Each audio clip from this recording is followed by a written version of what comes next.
ایک سوال ہر ایک انسان کی عقل میں آ سکتا ہے کہ کیا معبود یعنی اللہ تعالیٰ کی ذات ہر جگہ موجود ہیں؟ تو ناظرین، اس کا صحیح جواب جو اہل سنت والجماعت دیتے ہیں، جی ہاں، اللہ تعالیٰ کی ذات ہر جگہ حاضر ہیں، موجود ہیں، لیکن اللہ تعالیٰ کا جسم نہیں ہے۔ اللہ تعالیٰ کا جسم کیسا ہے، ہاتھ کیسے ہیں، پاؤں کیسے ہے، اس طرف ہم نے نہیں جانا، نہ ہی اس کی تحقیق کرنے کی ہمیں ضرورت ہے، بلکہ اللہ کی پیدا کی ہوئی چیزوں میں غور و فکر کر کے اللہ تک پہنچنا ہے۔ اسی حوالے سے آج کی ویڈیو میں آپ دیکھیں گے ایک ہندو خاتون پنڈت انیرودھچاریہ سے سوال کرتی ہے کہ آپ تو کہتے ہیں بھگوان ہر جگہ موجود ہے، تو کیا بھگوان نعوذ باللہ نقل کفر نباشد کہ کیا بھگوان نالی کے اندر جو کیڑے ہوتے ہیں ان میں بھی بستے ہیں؟ نعوذ باللہ من ذالک۔ تو ناظرین، اس پر جو پنڈت جواب دیتا ہے وہ اس سوال سے بھی ہزارہا جو ہے مرتبہ بہت زیادہ غلیظ جواب ہے اس کا۔ آئیے اس کے سوال اور جواب کے سیشن کو دیکھیے، اور اس کے بعد آپ سنیں گے اس موضوع پر ڈاکٹر ذاکر نائک صاحب سے بہت عمدہ گفتگو۔ آپ سے گزارش ہے ویڈیو کو آخر تک لازمی دیکھیے گا، اور ہمارے چینل کو سبسکرائب کرنا، ویڈیو کو لائک اور شیئر کرنا بالکل نہ بھولیے گا۔ میری ماں آپ کی کتھا ڈیلی سنتی ہے، اور وہ آپ سے ایک کوشچن کرنا چاہتی تھی۔ بولی کہ مہاراج جی سے بولنا، ان سے ایک کوشچن کوئی کیا تھا کہ بھگوان اگر کڑ میں رہتے ہیں تو کیا نالی میں بھی رہتے ہیں؟ ہاں، بھگوان سب جگہ رہتے ہیں، تو نالی میں بھی رہتے ہیں۔ جو مل موتر میں کیڑے پڑ جاتے ہیں، وہ کیڑے کے بھیتر جو آتما ہے وہ بھی پرماتما کی ہے۔ اچھا سور کے اندر جو آتما ہے وہ بھی پرماتما بھگوت سوروپ ہے۔ جی، وہ کلیئر۔ دیکھو، بھگوان رہتے سب جگہ ہیں، آپ کو ماننا ہے کہ بھگوان سب میں ہے، پر بیوہار میں آپ سور کی پوجا نہیں کر سکتے، پر ماننا ہے کہ بھائی اس کے بھیتر بھی ایشور ہے نا۔ جی گرو جی۔ میں بیجناتھ گپتا جی بول رہا ہوں، اور میرا کہنا ہے کہ اللہ اگر جرے جرے میں ہے تو دیکھا جا سکتا ہے کیا؟ بھائی صاحب نے کہا کہ اگر اللہ ہر جگہ ہر ذرے ذرے میں موجود ہے تو کیا دیکھا جا سکتا ہے؟ یہ ہندو فلسفی ہے کہ اللہ ہر ذرے ذرے میں موجود ہے۔ قرآن کے مطابق اللہ کی طاقت، اللہ کا علم سب جگہ موجود ہے، اللہ لیکن عرش پہ بیٹھے ہیں۔ تو یہ کہنا اللہ سب جگہ موجود ہے، یہ اسلام کی تعلیم میں نہیں ہے، یہ ہندو کی تعلیم میں ہے۔ کیا آپ اللہ کو دیکھ سکتے؟ نہیں، انسان اس دنیا میں، اس زندگی میں اللہ کو دیکھ ہی نہیں سکتے۔ اور اس کی مثال پیش ہے قرآن مجید میں، جب موسیٰ علیہ السلام اللہ سبحانہ وتعالیٰ سے فرماتے کیا میں آپ کو دیکھ سکتا ہوں، تو اللہ تعالیٰ کہتے ان سے کہ اس پہاڑ کو دیکھو، میں میری جھلک اس پہاڑ کو دکھاؤں گا، اور اب دیکھو کیا ہوتا ہے۔ تو اس پہاڑ کو جب اللہ تعالیٰ صرف جھلک دکھاتے ہیں تو موسیٰ علیہ السلام اس پہاڑ کو دیکھ کے بے ہوش ہو جاتے۔ اللہ کو تو دیکھا نہیں انہوں نے، صرف پہاڑ کو دیکھ کے بے ہوش ہو جاتے ہیں۔ تو انسان اس زندگی میں اللہ سبحانہ و تعالیٰ کو نہیں دیکھ سکتا۔ انشاءاللہ اگلے زندگی میں، انشاءاللہ جب ہم جنت میں جائیں گے، وہاں انشاءاللہ ہم اللہ کا وجہ دیکھیں گے۔ یہ کئی حدیث میں اس کا ذکر ہے کہ ہم اللہ کا چہرہ دیکھیں گے۔ اسی لیے ہم کوشش کرتے ہیں کہ اللہ کے احکامات پہ عمل کریں، اس دنیا کے امتحان میں سفلتا پائے، انشاءاللہ جنت میں جائیں گے اور وہاں اللہ کا وجہ دیکھیں گے، اللہ کا چہرہ دیکھیں گے۔ اسلام کے علاوہ اکثر مذہب ایک فلسفے میں مانتے ہیں جسے کہتے ہیں اینتھروپومورفزم۔ اینتھروپومورفزم کے معنی خدا روپ لیتا ہے، اور اسلام کے علاوہ دیگر مذاہب اکثر یہ مانتے ہیں کہ خدا نے انسان کا ایک بار روپ لیا۔ کچھ مذاہب مانتے ہیں کہ کئی بار خدا نے انسان کا روپ لیا، اسے کہتے ہیں اینتھروپومورفزم۔ اور آپ اگر غور کریں گے تو ان کا فلسفہ کہتا ہے اینتھروپومورفزم میں اس کی ایک لاجک ہے، اس فلسفے کا ایک منطق ہے، اور وہ کہتے ہیں کہ خدا ایشور اتنا پاک ہے، اتنا دیالو ہے، اتنا مہان ہے، اتنا نرالا ہے، اتنا محبت کرنے والا ہے۔ یہ خدا انسانوں کی تکلیف کو نہیں جانتا، انسانوں کی مجبوری کو نہیں جانتا، انسانوں کو کس بات کا دکھ ہے نہیں جانتا۔ اسی لیے یہ خدا انسان کا روپ لے کے اس دھرتی، اس زمین پہ آیا، جاننے کے لیے انسانوں کو کیا تکلیف ہوتی ہے، انسانوں کی مجبوری کیا ہے، انسانوں کو کس چیز کی تکلیف ہے۔ سوچا جائے تو اچھا فلسفہ ہے۔ خدا ایشور اتنا مہان، اتنا دیالو، اتنا پاک، اتنا رحمت والا، وہ انسانوں کی تکلیفوں کو نہیں جانتا، انسانوں کی مجبوری کو نہیں جانتا، انسانوں کو کس بات کا دکھ ہوتا نہیں جانتا. اسی لیے خدا انسان بنا جاننے کے لیے انسان کے لیے کیا اچھا ہے کیا برا ہے، تاکہ وہ انسانوں کا قانون بنا سکے. سوچنے کے لیے تو بہت اچھا فلسفہ ہے، لیکن میں کہتا ہوں کہ اگر میں نے ایک ڈی وی ڈی پلیئر بنایا، میں ڈی وی ڈی پلیئر کا خالق ہوں، کیا ضروری ہے کہ میں ڈی وی ڈی پلیئر بنوں یہ جاننے کے لیے ڈی وی ڈی پلیئر کے لیے کیا اچھا ہے کیا برا ہے؟ کیونکہ میں ڈی وی ڈی پلیئر کا بنانے والا ہوں، میں ڈی وی ڈی پلیئر کا خالق ہوں، مجھے ڈی وی ڈی پلیئر بننا ضروری نہیں. میں کیا کرتا ہوں؟ میں انسٹرکشن مینیول لکھتا ہوں، مشین کو چلانے والی کتاب، مشین کو سمجھنے کی کتاب، جسے انگریزی میں کہتے ہیں انسٹرکشن مینیول. میں انسٹرکشن مینیول لکھتا ہوں کہ اگر آپ کو ڈی وی ڈی کو دیکھنا ہے تو ڈی وی ڈی پلیئر میں ڈی وی ڈی ڈالیے اور پلے بٹن دبائیے. اگر فاسٹ فارورڈ کرنے کا ہے تو ایف کا بٹن دبائیے، اگر روکنا ہے تو اسٹاپ کا بٹن دبائیے. اس ڈی وی ڈی پلیئر کو پانی میں مت ڈالو، خراب ہو جائے گا. اس ڈی وی ڈی پلیئر کو اونچائی سے مت گراؤ، نہیں تو خراب ہو جائیں گا. میں ایک انسٹرکشن مینیول لکھوں گا، مجھے ڈی وی ڈی پلیئر بننے کی ضرورت نہیں. اسی طریقے سے خدا ایشور انسان کا بنانے والا ہے، انسان کا خالق ہے. ایشور خدا کو انسان بننے کی ضرورت ہی نہیں. وہ کیا کرتا ہے؟ ایشور خدا ایک انسٹرکشن مینیول بھیجتا ہے انسان کو کس طریقے سے زندگی بسر کرنا چاہیے، کیا چیز اس کے لیے حلال ہے، کیا چیز اس کے لیے جائز ہے، کیا چیز اس کے لیے حرام ہے، کس چیز کی ممانعت ہے. اسے انسان بننے کی ضرورت نہیں، وہ بھیجتا ہے انسٹرکشن مینیول. اور انسانوں کا آخری انسٹرکشن مینیول، انسان کو اگر کہیں گے کہ مشین وہ سب سے بہترین مشین ہے، اس کے لیے انسٹرکشن مینیول کی بہت ضرورت ہے. جتنی کمپلیکیٹڈ مشین، جتنی پیچیدہ مشین ہے، اتنی ضرورت ہے انسٹرکشن مینیول کی.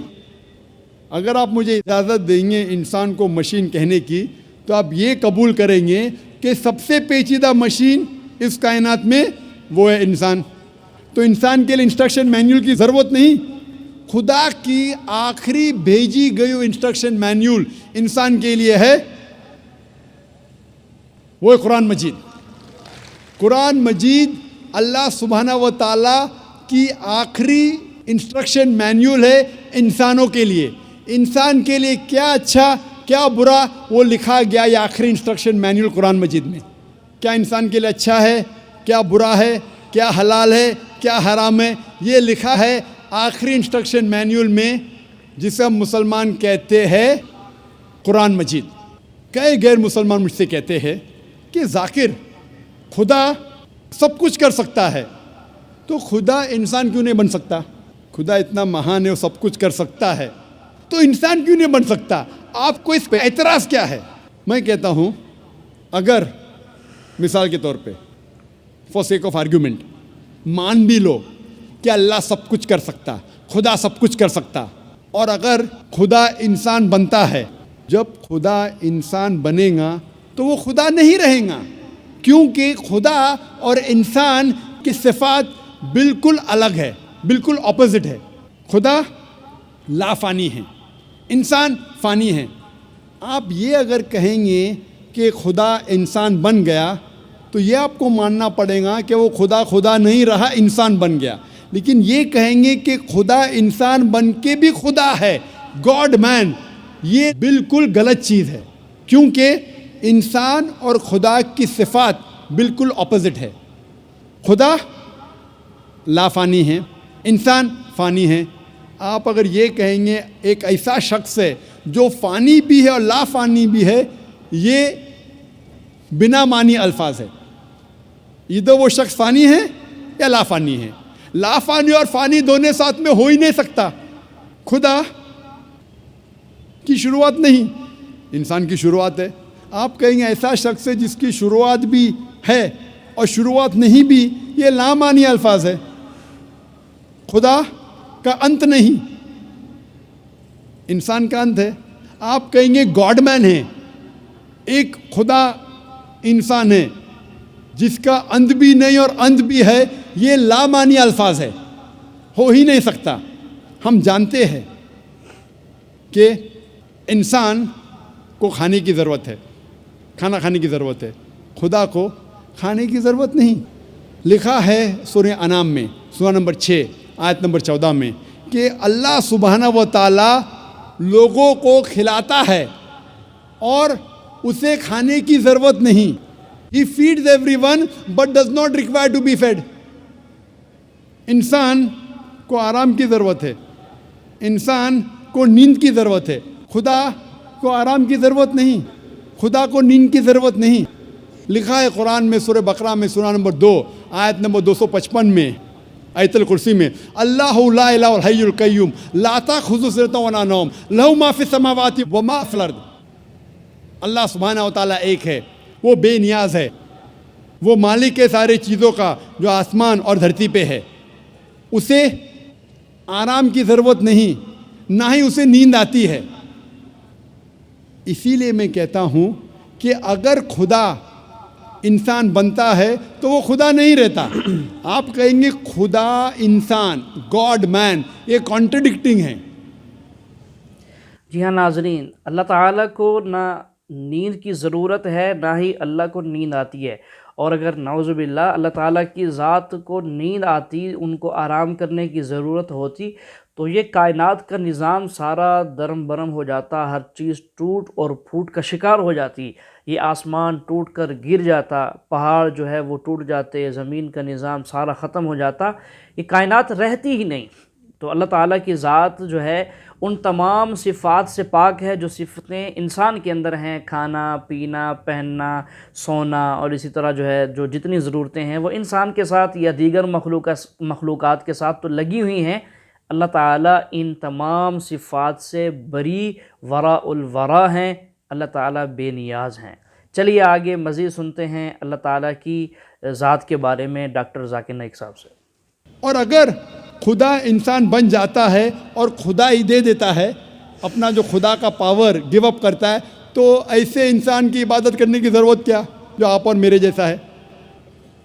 اگر پھر آپ کہیں گے یہ انسان پھر سے خدا بن جاتا ہے، اگر انسان خدا بن سکتا ہے تو آپ اور ہم بھی خدا بن جائیں گے، تو یہ کہنا کہ خدا انسان بنتا ہے بالکل لامعنی الفاظ ہے۔ خدا انسان بن ہی نہیں سکتا۔ وہی طرز پہ ان دا سیم آرگیومنٹ اگر کوئی شخص کہتا ہے کہ خدا سب کچھ کر سکتا ہے، اگر میں مثال کے طور پہ فار سیک آف آرگیومنٹ مان لیتا ہوں کہ خدا سب کچھ کر سکتا ہے، تو خدا جھوٹ بھی بول سکتا ہے، لیکن جھوٹ بولنا خدا کی صفت میں سے نہیں ہے۔ خدا جھوٹ بول ہی نہیں سکتا۔ اگر خدا جھوٹ بولے گا تو وہ خدا ہی نہیں رہے گا۔ اگر میں آپ کی بات مان لیتا ہوں کہ خدا سب کچھ کر سکتا ہے، تو خدا ناانصافی بھی کر سکتا ہے، لیکن ناانصافی کرنا خدا کی صفات میں سے نہیں ہے۔ قرآن میں لکھا ہے سورہ نساء میں سورہ نمبر 4 آیت نمبر 40 میں، اللہ سبحانہ و تعالیٰ تھوڑی بھی ناانصافی نہیں کر سکتے۔ اگر خدا ناانصافی کرے گا تو خدا ہی نہیں رہے گا۔ اگر میں آپ کی بات مان لوں کہ اللہ سب کچھ کر سکتا ہے، خدا سب کچھ کر سکتا ہے، تو خدا غلطی بھی کر سکتا ہے، لیکن غلطی کرنا خدا کی صفات میں سے نہیں ہے۔ قرآن میں لکھا ہے سورہ طٰہٰ میں سورہ نمبر 20 آیت نمبر 52 میں کہ اللہ سبحانہ و تعالیٰ کبھی بھی غلطی نہیں کر سکتے۔ اگر خدا نے غلطی کیا تو وہ خدا ہی نہیں رہے گا۔ اگر میں مان لوں کہ خدا سب کچھ کر سکتا ہے تو خدا بھول بھی سکتا ہے، لیکن بھولنا خدا کی صفات میں سے نہیں ہے۔ لکھا ہے قرآن مجید میں سورہ طٰہٰ میں سورہ نمبر 20 آیت نمبر 52 میں کہ خدا اللہ سبحانہ و تعالیٰ کبھی بھی نہیں بھولتا۔ اگر خدا نے بھولا تو وہ خدا ہی نہیں رہا۔ اسی لیے قرآن مجید میں کہیں بھی نہیں لکھا ہے کہ خدا اللہ سبحانہ و تعالیٰ سب کچھ کر سکتا ہے، لیکن قرآن مجید میں لکھا ہے ان اللہ علی کل شیء قدیر، اللہ سبحانہ و تعالیٰ سب چیزوں پہ قادر ہے۔ سورہ بقرہ سورہ نمبر 2 آیت نمبر 106, سورہ بقرہ سورہ نمبر 2 آیت نمبر 109, سورہ بقرہ سورہ نمبر 2 آیت نمبر 284, سورہ ال عمران سورہ نمبر 3 آیت نمبر 29, سورہ نحل سورہ نمبر 16 آیت نمبر 77, سورہ فاطر سورہ نمبر 35 آیت نمبر 1 میں لکھا ہے ان اللہ علی کل شیء قدیر, وہ بے شک اللہ سبحانہ و تعالی سب چیزوں پہ قادر ہے.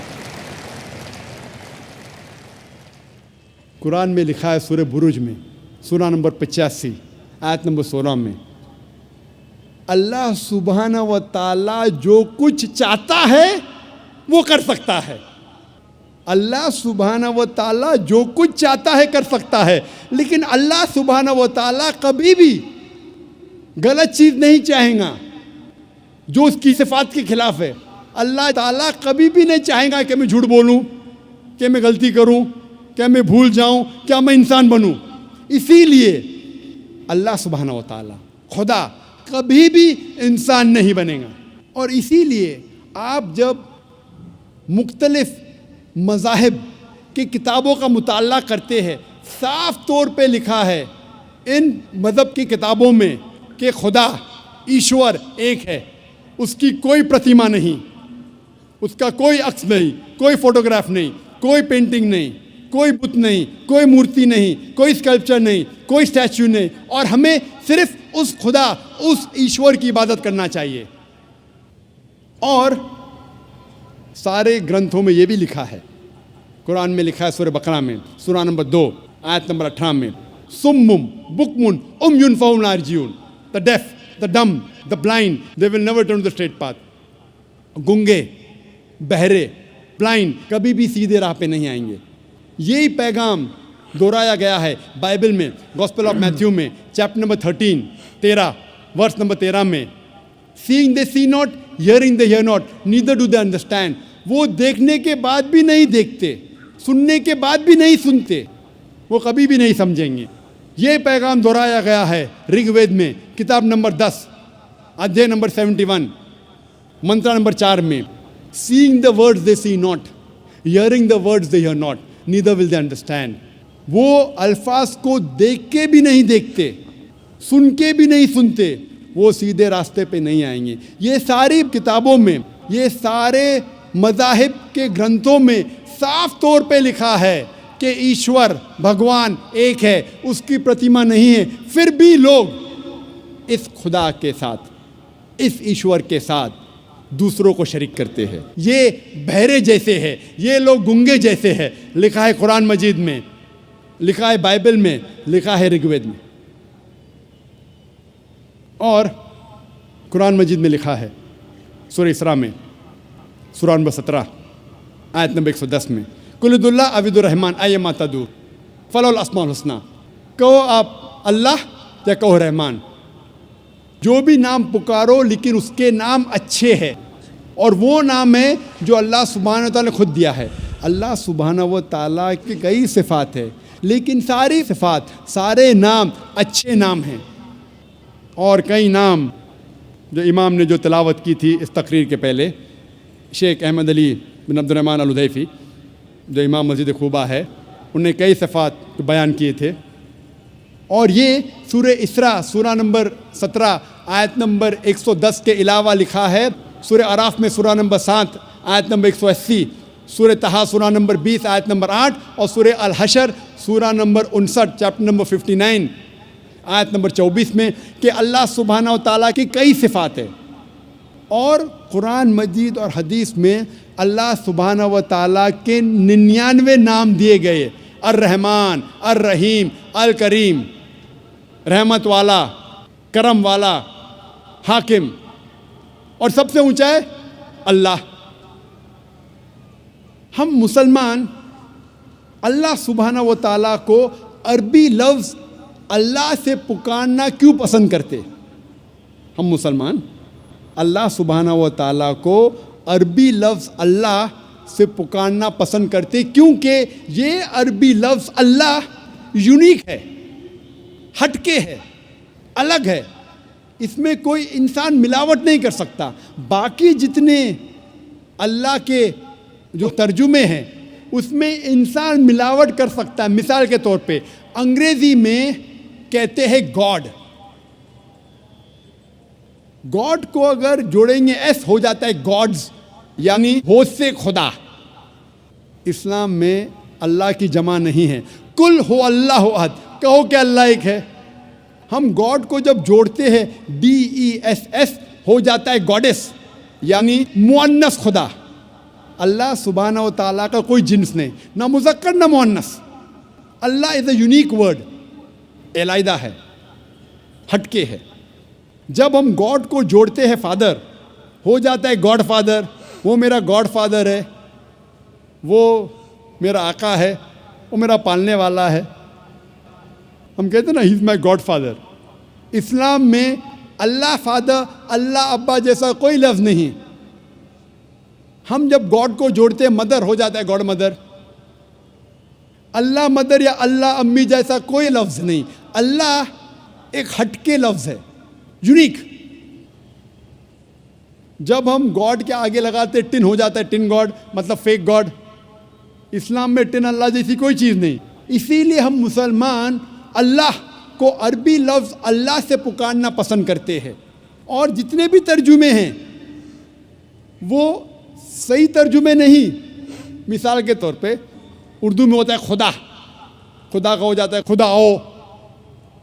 ہندی میں کریں گے دیو، ہو جاتا ہے دیوی، دیوتا. ایشور ہو جاتا ہے پرمیشور. سب میں ملاوٹ ہو سکتی ہے. اسی لیے میں کہتا ہوں ہم مسلمان اللہ کو عربی لفظ اللہ سے پکارنا پسند کرتے. لیکن جب کوئی مسلمان غیر مسلمان سے اللہ کا ذکر کر رہا ہے اور وہ غیر مسلمان اللہ کے بارے میں نہیں جانتا ہے، اور جب آپ اس کا ترجمہ کرتے انگریزی میں گاڈ یا اردو میں خدا، تو مجھے کوئی اعتراض نہیں. لیکن میں آپ سے یہ کہنا چاہتا ہوں کہ گاڈ یا خدا یا ایشور اللہ سبحانہ و تعالیٰ کا صحیح ترجمہ نہیں ہے. ناظرین، آپ سن چکے ہیں ڈاکٹر ذاکر نائک صاحب سے توحید پر بہت عمدہ اور اچھی دلچسپ گفتگو تھی، اور میں امید کرتا ہوں آپ کافی حد تک سمجھ چکے ہوں گے اللہ تعالیٰ کی ذات کے بارے میں. اللہ تعالیٰ جن سے بھی پاک ہیں، مذکر اور مؤنث، یہ اللہ کی پیدا کی ہوئی مخلوقات کی صفتیں ہیں. انسان ہو گیا، انسان کے علاوہ مذکر مؤنث، لیکن اللہ تعالیٰ مذکر مؤنث سے بھی پاک ہیں. اللہ تعالیٰ ہر چیز سے پاک ہیں. یہ ہمارا ایمان ہے، ہمارا عقیدہ ہے. اور ناظرین، اللہ تعالیٰ کی ذات کے بارے میں ہمیں جاننے کی ضرورت نہیں ہے کہ اللہ تعالیٰ کا جسم کیسا ہے، آنکھ کیسی ہے، اللہ تعالیٰ کے ہاتھ کیسے ہیں. اس کی ضرورت نہیں ہے، اور نہ ہی آخرت میں اس کے بارے میں کوئی پوچھ گچھ ہوگی کہ تم نے اللہ تعالیٰ کے بارے میں کیا جانا، کیا سیکھا اور کیا سبق حاصل کیا. نہیں، بلکہ اللہ کی پیدا کی ہوئی چیزوں میں غور و فکر کر کے اللہ تک پہنچنا ہے کہ آسمان جو بنایا ہے ہزاروں سال سے، پتہ نہیں کب سے بنا ہوا ہے، اور اس کے رنگ میں کوئی پھیکا پن نہیں پیدا ہوا، وہ ٹوٹا نہیں ہے، کبھی گرا نہیں ہے. زمین کو دیکھ لیں، اسی طرح سمندر اور دریاؤں کا نظام ہے، ہوا کا نظام ہے. ہوا بند ہو جائے تو انسان کیا ساری مخلوقات مر جائے، سانس لینا اس کے لیے دشوار ہو جاتا ہے. تو یہ اللہ کی پیدا کی ہوئی باقی ساری چیزیں، جانوروں کے اندر غور کر لے کہ اللہ تعالیٰ نے ایک گائے اور بھینس کے اندر کہ وہ کیسا اللہ تعالیٰ ہمیں انسانوں کو دودھ دیتے ہیں کہ وہ کھاتی جو ہے وہ گھاس ہے جو سبز کلر کا ہوتا ہے، لیکن جب دودھ دیتی ہے تو صاف ستھرا سفید کلر کا اور بہت اچھا ذائقے والا. تو یہ ہے اللہ تعالیٰ کی بنائی ہوئی چیزوں میں غور و فکر کرنا. تو ناظرین، آج کل کے زمانے میں سوشل میڈیا پر بہت سارے سکالرز جو ہیں وہ انسانوں کے عقیدے کو بگاڑنے کی پوری کوشش کر رہے ہیں. ظاہری شکل میں وہ سکالر بنے ہوئے ہیں، لیکن حقیقت میں وہ شیطان کے جو ہے ساتھی ہیں، وہ انسانوں کو غلط راہ پر لے جانے والے ہیں. انہی میں سے یہ کچھ پنڈت لوگ ہیں ہندو مذہب کے، وہ بھی یہی کوشش کر رہے ہیں کہ انسانوں کو بہلا پھسلا کر، ان کے اپنے جو ماننے والے ہیں وہ تو بہل چکے ہیں، وہ تو پھسل چکے ہیں نا، وہ راستے سے ہٹ چکے ہیں. وہ ایسی باتیں سوشل میڈیا پر دکھا کے سنا کر بھولے بھالے مسلمانوں کے عقیدے کو بھی خراب کر کے ان کو بہلا پھسلا کرتے ہیں. تو ناظرین ہمیں اپنے عقیدے کو درست کرنے کی انتہائی زیادہ ضرورت ہے. اپنے عقیدے کو درست کریں گے ہم قرآن و حدیث کی روشنی میں. تو ناظرین وقت کے زمانے کے جو علماء کرام ہیں ان کی تقاریر سنیے، ان کے دروس میں بیٹھیے، ان سے سیکھنے کے لیے جائیے تاکہ ہمارا عقیدہ درست ہو. اللہ تعالی ہمیں سمجھ کی توفیق عطا فرمائے.